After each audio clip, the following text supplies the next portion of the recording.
Foi solicitada a resolução de 3 exercícios. Eu vou começar pelo primeiro, certo? O primeiro exercício, ele é simples de se resolver, é apenas uma análise. E aí eu chamo a atenção que quem assistiu o vídeo da aula não teria essa dúvida. Vamos lá compreender o que está acontecendo. Aqui, a questão é, a segunda questão da lista. Determine qual o volume que 1 mol de um gás perfeito, em condições normais de temperatura e pressão, ocupa e marque a opção correta. Gente, a questão é a seguinte, eu até coloquei isso aqui porque isso não tem cálculo, é só analisar. O que é condições normais de temperatura e pressão? É a CNTP. As condições normais de temperatura e pressão foi o condicionamento científico, ou seja, as condições dadas cientificamente falando, para que eu calculasse a constante dos gases perfeitos. Essa constante ela foi baseada em parâmetros definidos, convencionados. O que é isso? As equações de estado, pressão, volume e temperatura elas são definidas, convencionadas na condição normal de temperatura e pressão, de forma constante. Por exemplo, se eu falo na CNTP, a temperatura é 0 graus Celsius, ou seja, 273 Kelvin. Se eu me refiro a CNTP, pressão é 1 atm. E o volume para 1 mol de qualquer gás, é o que está muito claro, né? Tem aí no início da teoria eu falo disso, é 22,4 litros. Então, gente, cuidado, porque isso aqui, na verdade, é uma pergunta teórica, simples. 22,4 litros é 1 mol de qualquer gás na CNTP. Então, está respondida a segunda questão.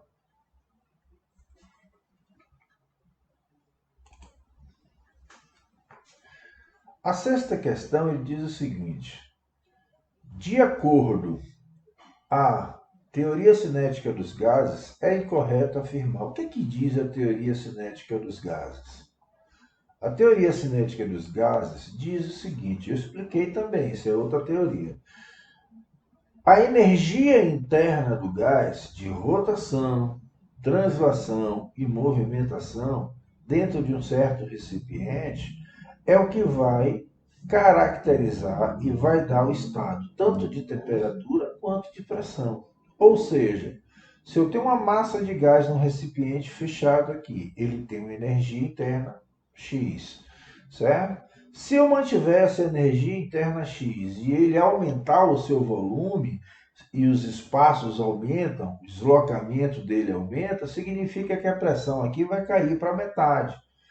Porém, se eu der energia, o dobro da energia que ele tinha anteriormente, significa que eu vou manter praticamente a mesma pressão nessas condições segunda aqui em B. Ou seja, o movimento das moléculas somados, a média do movimento das moléculas, movimento é energia de movimento, energia interna do gás, significa dizer que está ligado diretamente às suas relações de pressão e temperatura. Então vamos lá analisar os itens. Letra A. A energia cinética média é proporcional à temperatura de Kelvin. Claro, acabei de falar isso. A energia cinética média, na verdade, é a temperatura média cinética, esse movimento médio das energias internas de um gás, certo? Vai estar diretamente proporcional à energia. Então, quando ele aumenta essa energia, ele aumenta a temperatura, certo? Quando ele diminui essa energia, ele diminui a temperatura, ok? Então, a letra A está certa. As partículas estão muito unidas e têm baixa velocidade. Bem, vamos deixar essa letra B para depois.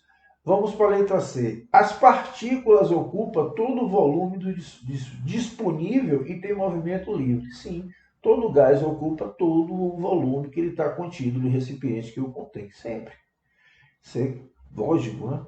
As partículas possuem alta velocidade e correm choques entre elas e contra as paredes dos recipientes que as contêm. Com certeza, o movimento dele é caótico. Se bate uma com a outra, os efeitos colombianos impulsionam, ela vai bater na parede do recipiente e o volume de vezes, ou melhor colocando, a frequência de vezes com que ela bate na parede do recipiente entre si é o que caracteriza a pressão desse movimento. Então, se eu tenho mais energia, mantendo um volume constante, maior é a pressão, porque o maior é o número de choques contra a parede do recipiente. Então, a letra D, certíssima. As partículas têm movimento desordenado, sim, ele não tem movimento previsível, o movimento é caótico, é desordenado.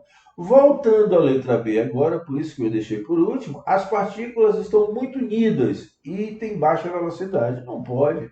Quanto menor espaço interno que eu colocar, menor volume, as partículas vão estar muito próximas uma da outra, então vão estar se chocando cada vez mais. Pelo contrário, né? Então essa letra B é que é equivocada, de acordo com a teoria cinética dos gases. Então isso aqui é incorreto se afirmar. Então a resposta certa é a letra B. A sétima questão. Um recipiente a 27 graus Celsius contém 60 litros de um certo gás, exercendo a pressão de 1 atmosfera. A pressão exercida por esta mesma massa de gás a 27 graus Celsius em um recipiente com capacidade para 15 litros será? Pô, gente, aqui eu tenho que fazer as questões iniciais, né? Inicialmente, o que é que eu tenho aqui? Eu tenho o seguinte. Vamos lá. As condições iniciais 1. O que é que eu vou ter? 27 graus Celsius. 27 graus Celsius é a temperatura inicial, T. Só que eu tenho que transformar isso para Kelvin. Isso implica que T será igual a 273 com 27, 300 Kelvin. Ok? Isso aqui é a condição 1. Muito bem. Volume ocupado. Ele tem um volume de 60 litros. Pressão 1. Vou chamar aqui de 1 e T1. Vai ser igual a pressão exercida ali. 60 litros, certo gás, essa é a pressão de 1 atmosfera. Então eu tenho uma TM. Esses são os parâmetros iniciais. O que é que eu sei?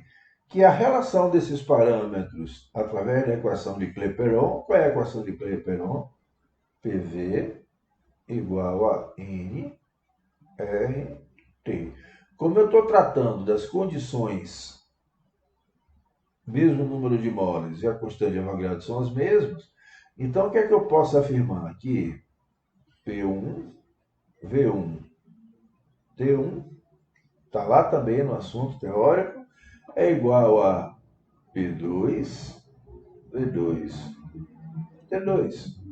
Eu vou usar essa expressão para desenvolver a solução dessa questão. Então vamos lá. Qual é a minha situação 2 que ele coloca para mim? Ele coloca para mim o seguinte. A pressão exercício na mesma massa, ele quer saber qual é a pressão 2. Então a minha variável é a pressão 2. Por esta mesma massa de gás a 27 graus Celsius. Quer dizer, eles estão mantendo a mesma temperatura. Então, T2 vai ser igual a 300 Kelvin também, que é a mesma, né? 27 graus, ó, e 27 graus. Ora, a pressão 2, ela vai ser igual a um valor que eu estou querendo saber. Então, X. Arrumando a minha equação, eu tenho o seguinte. P1, V1,